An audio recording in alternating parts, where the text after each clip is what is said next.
Bonjour chers amis traders, comme chaque fin de semaine, analyse rapide du Bitcoin, du DAX, de l'euro-dollar et du SP500 pour la semaine à venir, en mode investissement et en mode trading. On commence tout de suite avec le calendrier économique. Donc on voit quelques news, surtout mardi et mercredi, notamment concernant la zone euro et bien sûr tout ce qui est US, où on peut avoir quelques éléments de volatilité, notamment mercredi dans l'après-midi, et si vous tradez le DAX, surtout mardi dans la matinée. Pour le reste, c'est relativement assez calme. Oui, il n'y a pas grand-chose de particulier à voir. Bien sûr, toujours le contexte géopolitique à suivre. Mais a priori, rien de plus en termes d'annonces qui pourrait augmenter la volatilité, sauf incident non prévu, comme d'habitude. On commence tout de suite avec le Bitcoin en euros. Donc sur le long terme, on voit effectivement qu'on n'a pas fait grand-chose par rapport à la semaine dernière. La semaine dernière, il y a eu une grosse baisse suivie d'un reflux sur ce niveau de support qui a bien résisté. Ici, on commence à retenter d'aller vers le bas. On voit aussi qu'au niveau du volume par prix, on creuse un peu plus un point consensuel qui était déjà là par le passé. Donc on risque de se maintenir encore là un petit peu. Tant qu'on s'en écarte pas, je pense qu'on ne pourra pas viser grand-chose en termes de trading sur le court terme. Sur le long terme, je reste baissier, avec un RSI en dessous de sa zone de neutralité, qui laisse à penser effectivement à la suite d'une divergence que celle-ci est validée et qu'on va vraisemblablement s'orienter plutôt vers quelque chose de comme ça sur le long terme. Il est tout à fait possible également que le prix finalement en redescendant ici sur ce niveau de support reparte à la hausse, mais voilà, avec ce contexte de RSI faible, je ne pense pas que ça va aller très très haut. Et je pense tout simplement que sur le long terme, le Bitcoin est à laisser de côté pour l'instant. Si on regarde sur l'unité de temps un peu plus rapide, comme je le disais, le graphique est affreux, comme je le disais, on est dans le creux, enfin, dans l'espèce de volume par prix qui augmente ici, donc qui laisse à penser qu'on a un consensus, et donc on peut avoir ce phénomène de petit range. Mais voilà, la semaine dernière, je pensais effectivement que c'était le cas, mais on a surtout une latéralisation du prix, avec des volumes un petit peu en baisse par rapport à ce qu'on a pu connaître par le passé. Donc je ne sais pas trop comment prendre le Bitcoin pour l'instant, si ce n'est tout simplement de ne pas le prendre.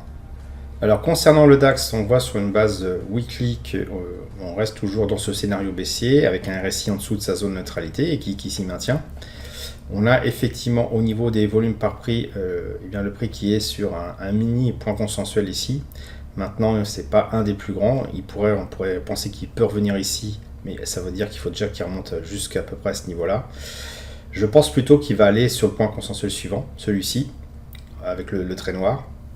Quelqu'un pourra envisager cette semaine d'aller sur quelque chose de relativement baissier sur le DAX, en swing trading, voire même en scalping. Sur le long terme, je reste baissier. Alors là, peut-être que c'est un peu en mode panique, ce scénario-là. Et pour l'instant, c'est ce vers quoi on se dirige, une baisse. C'est sans doute peut-être un peu brutal de voir un tel niveau de baisse. Maintenant, voilà, au niveau indicateur technique, on ne peut pas dire que ça soit haussier, donc c'est surtout ce qu'il faut retenir. Si on s'amuse à regarder en unité de temps inférieure, alors on retrouve ce scénario baissier que j'ai représenté juste avant, là, le grand rectangle. Ici, on a un mini rectangle baissier également, donc plutôt sur une base plus rapide, journalière, avec un RSI en dessous de sa zone de neutralité qui a l'air de s'y maintenir, donc on reste sur cette tendance baissière là. Maintenant, on voit aussi qu'on est sur le volume par prix sur un point consensuel, donc on peut envisager que l'autre scénario, qui est plutôt un scénario de type range, que j'ai ajusté, ce type de scénario se présente. Bon, c'est un peu comme la semaine dernière, en fait, on ne sait pas trop. Par rapport à ce que j'ai vu sur l'unité de temps supérieure, je pense quand même qu'on va aller sur un scénario baissier, donc quelque chose plutôt comme ça. Oups. Comme ça, baissier, avec un retour potentiel encore au point consensuel, donc quelque chose encore d'oscillation.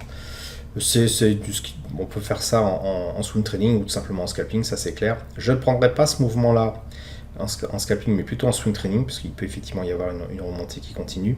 En revanche, ce mouvement-là, que je vais mettre en bleu, pour moi, il serait intéressant à prendre en scalping, donc une unité de temps un peu plus rapide quand même, tout simplement parce qu'il va signifier qu'en s'écartant du point consensuel qui se trouve ici, on va avoir tendance à y revenir. Donc, scénario plutôt baissier sur le DAX, en tout cas cette semaine. L'euro-dollar, lui, sur une base hebdomadaire, se maintient à la baisse. Et quelle baisse! On a cassé donc un niveau qui était relativement costaud, si je remonte dans le temps. Voilà, un niveau qui est arrivé plusieurs fois ici, qu'on voit avec le point consensuel ici. Avec le volume par prix ici, on voit qu'on arrive sur un nouveau support qui a servi plusieurs fois par le passé, qui donc pourrait très bien tenir. Mais voilà, la cassure ce niveau-là, qui était quand même important et un peu d'une certaine manière symbolique, les 1,07, bien c'est fait. Et voilà, on a repris un petit peu du poil de la bête cette semaine avec une petite hausse, mais on sent bien qu'on reste quand même dans ce scénario qui pouvait paraître un petit peu catastrophique au début, hein, ça quand même ça penche bien. Non, on reste dedans. On arrive en bas du range, on peut s'attendre effectivement à un rebond, ce qui ferait aussi expliquerait aussi que ce niveau de volume par prix faible joue son rôle de support. Donc on est en train de revenir ici et de creuser un nouveau point consensuel, donc quelque chose d'intéressant à voir. Je reste baissier sur le long terme. Est-ce le meilleur moment pour entrer en position dans une optique swing trading? Sans doute pas, parce que comme je le dis, on est en bas du range, et puis on voit qu'on a quand même des supports assez costauds. Donc attendre peut-être que le prix fasse une espèce de petit rebond technique, qui serait tout à fait naturel, avant de se repositionner à la baisse, et peut-être que cette fois-ci, il va vraiment casser le support. Mais bon, tout ceci reste baissier, ça c'est clair. Sur une base plus rapide, journalière, voilà, on voit ce reflux qui commence à s'amorcer, qui s'est commencé à s'amorcer donc en fin de semaine dernière. Au niveau un petit peu plus court terme, si on fait l'abstraction de tout ce qu'il y avait avant, on voit aussi qu'on est dans une espèce de range qui est en train de se former, avec un nouveau point consensuel. Désolé pour le schéma qui est vraiment une surchargée, j'essaie de le nettoyer un petit peu, c'est une horreur. Voilà, on voit donc ce point consensuel qui a l'air de faire son office, c'est-à-dire qu'à chaque fois qu'on arrive sur le support de part et d'autre de ce point consensuel, on y retourne. Donc quelque chose, je vais mettre des flèches orange, quelque chose comme ça. On est en haut, pouf, on revient sur le point consensuel. On est en bas, pouf, on revient sur le point consensuel, etc., etc. Donc ça, je pense que ça peut durer un petit peu plus longtemps. On a vu que le support est costaud dans les unités de temps plus longues. Donc on peut en profiter et sur les unités de temps encore plus rapides, voir s'il est possible d'exploiter tout ça. Alors, hop, là, je suis un peu loin. Voilà. Donc le rectangle, je vous ai fait voir, ça je vais le cacher, parce qu'on va plus s'y retrouver. Il est ici, hop. Le point consensuel, il est ici, donc il se confond avec celui du dessus. Hop, on est à peu près ici. Hein. Voilà, les deux sont à peu près identiques. Et quand on est vraiment sur le creux de volume par prix, ce qui est le cas pile ici, on a tendance à y revenir. Bon là, ça s'est fait de manière assez brutale. De la même façon, lorsqu'en bas on est en dessous du volume par prix, qu'on arrive au support, donc qui se trouve ici dans le creux, hop, alors ici ça a continué, mais après on est revenu dessus. Donc je pense que ça peut durer un petit moment avant de repartir soit à la hausse, qui serait quand même plus raisonnable, pour une consolidation comme on a vu dans une unité de temps supérieure, concrètement. Voilà la flèche que j'ai mise ici.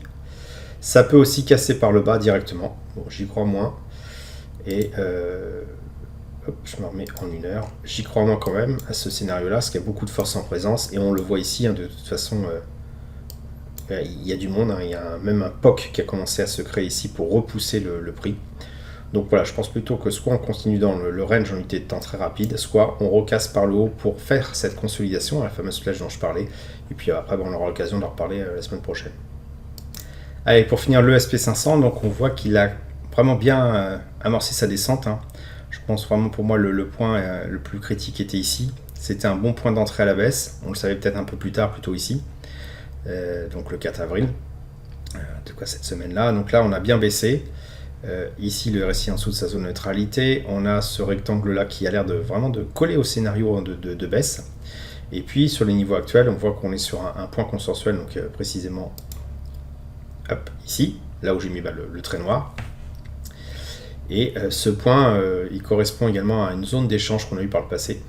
Voilà. Donc on peut s'attendre soit tout simplement à ce qu'on ait un rejet vers le haut du prix, auquel cas quand on arrivera ici, on pourra tenter une prise de position pour un retour sur le point consensuel. On peut s'attendre aussi à ce que ça casse, tout simplement que ça descende plus bas de manière brutale sur un événement ou autre. On a vu qu'il y a 2-3 news quand même économiques sur l'USD la semaine prochaine, donc à suivre.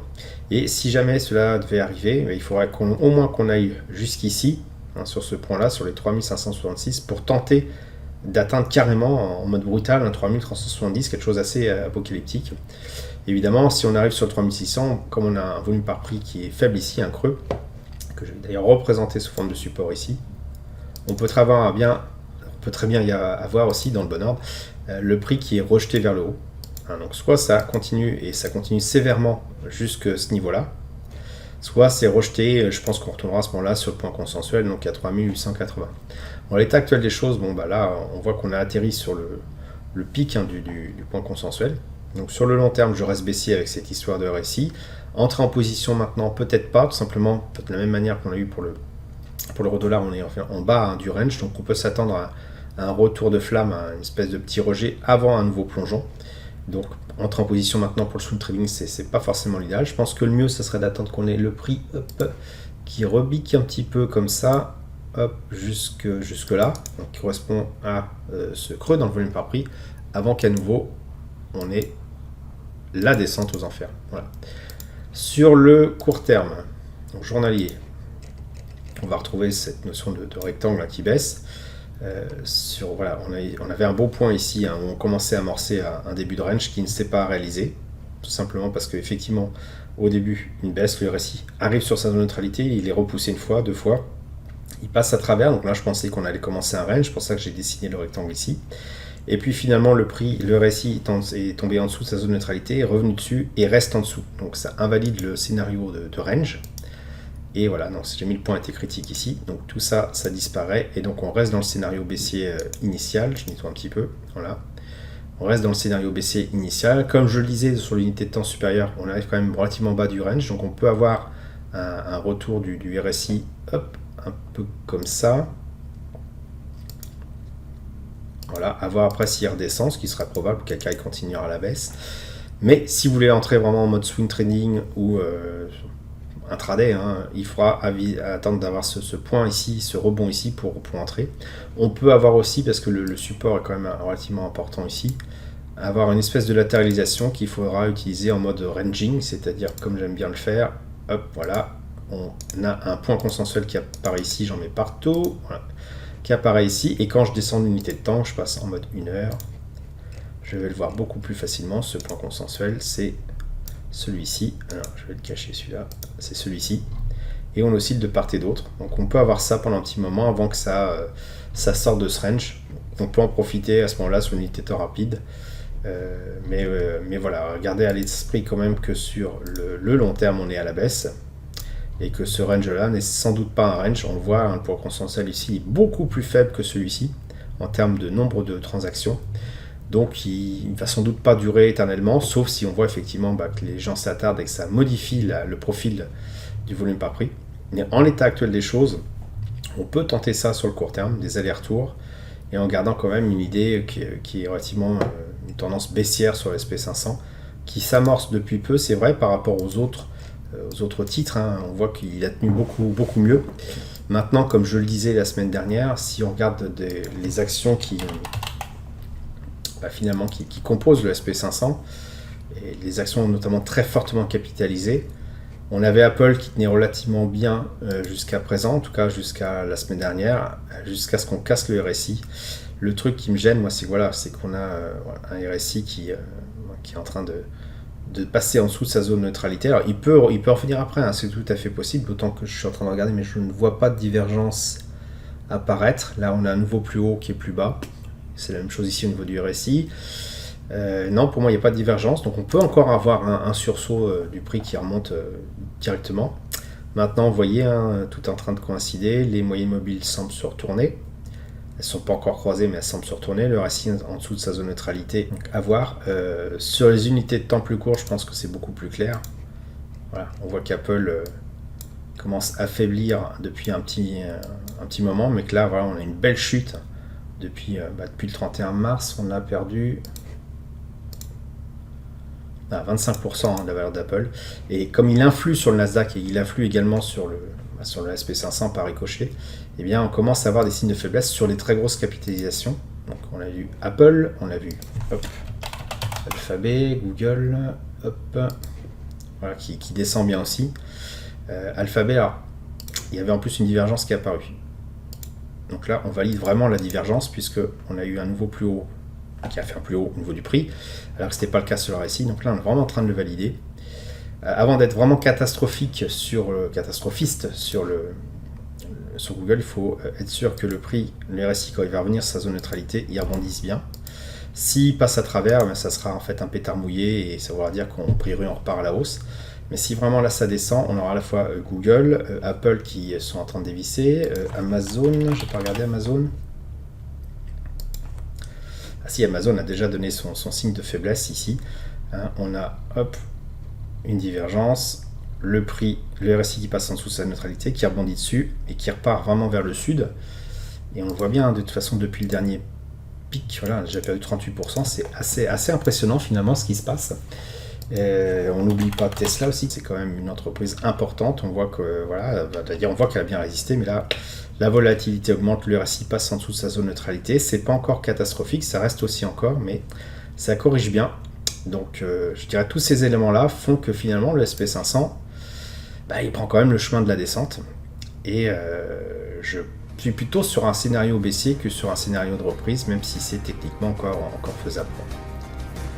Voilà, j'espère que vous avez apprécié cette vidéo. Si c'est le cas, vous pouvez me laisser un pouce pour m'encourager à continuer. Abonnez-vous à la chaîne YouTube et activez les notifications pour ne rater aucune nouvelle publication. Je vous dis merci et à bientôt sur le blog.